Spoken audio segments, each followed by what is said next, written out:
Okay, so that's Without Wonder. Mm-hmm. When I first heard this song, I was almost in tears.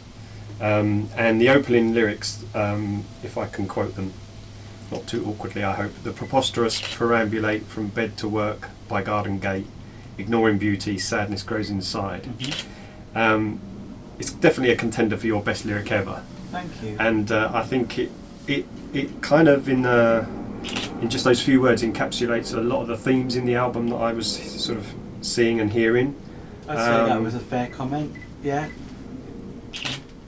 For me as well.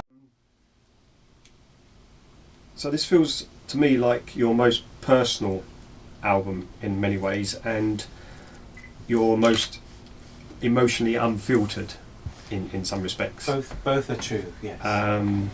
And when I woke up this morning, I came up with a phrase in my head which I wrote down, and it's a kind of theme which I think runs through the album. I might be wrong, but I'd be interested to explore it with you, which is a theme of, the phrase I had was resigned melancholia.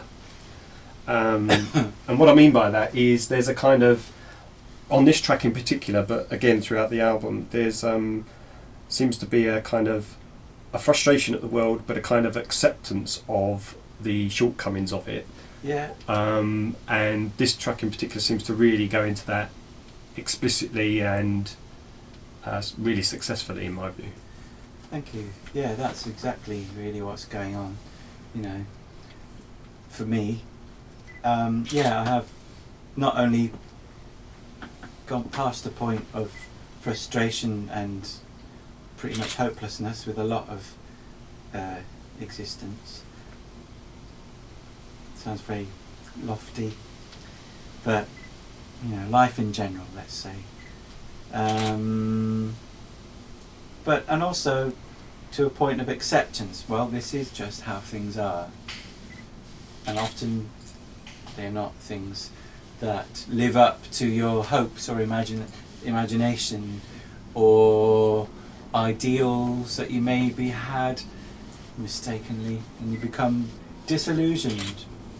But it's important to not be dysfunctional. It's more helpful to accept things you can't change. And all these thoughts and threads of through that song particularly. It's kind of where I've been at in many ways psychologically. I don't know where I'm going now exactly, but it's an interesting journey, even if it's very often an unpleasant one. I'm sure it's not all bad. There must be some good things. There are lots of good things. I'm just joking. There are lots of good things, but I didn't really feel like sitting down and writing a song about all the things I thought were nice. Yeah, I don't know. I'm just too that's too apparent. English and cynical, huh? That's apparent. But there's Maybe also that'll be the next album. but there's also in the track and in the lyrics particularly, there is a kind of an idea that, and there's even lyrics in there which kind of touch on this idea of trying to reduce everything to bean counting, like accountants. You know, trying to account for everything scientifically almost. Yeah, this is one of the things I have observed and am bored by, frustrated by, tired of about people always trying to,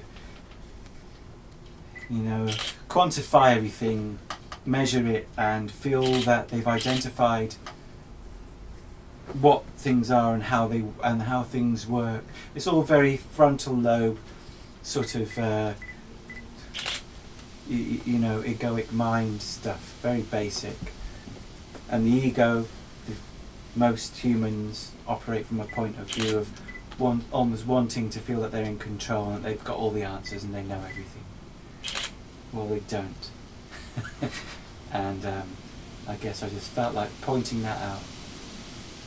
And is there, I mean, you can take this quite literally to, I thought of Richard Dawkins and, his battles that he fights, and I wondered if you felt that there was a a potential kind of conflict with his kind of rationalisation of the world and, you know, the scientific method and so forth. Mhm. And as you say in those opening lyrics, you know, people were just going about their daily lives, just, you know, not pausing and just seeing what wonder there is around them, Yeah. without having to kind of analyse it and so on. Got it, exactly. I really respect what Richard Dawkins writes and how he thinks, but this is kind of symptomatic of what I've just described as well. And I think that whilst I'm not suggesting we all go around in a happy clappy daze of appreciation of the finer things and the details of the beauty of nature and so on. Also, well, why not? You know, why not? To some point, before you start getting yourself in problems of, you know, you haven't concentrated on earning some money to buy some food to live and suddenly you're starving, or you haven't got anywhere to live or anywhere to live anymore because you've been spending too much time in the woods talking to the sparrows, you know, or the ravens or whatever animals take your fancy.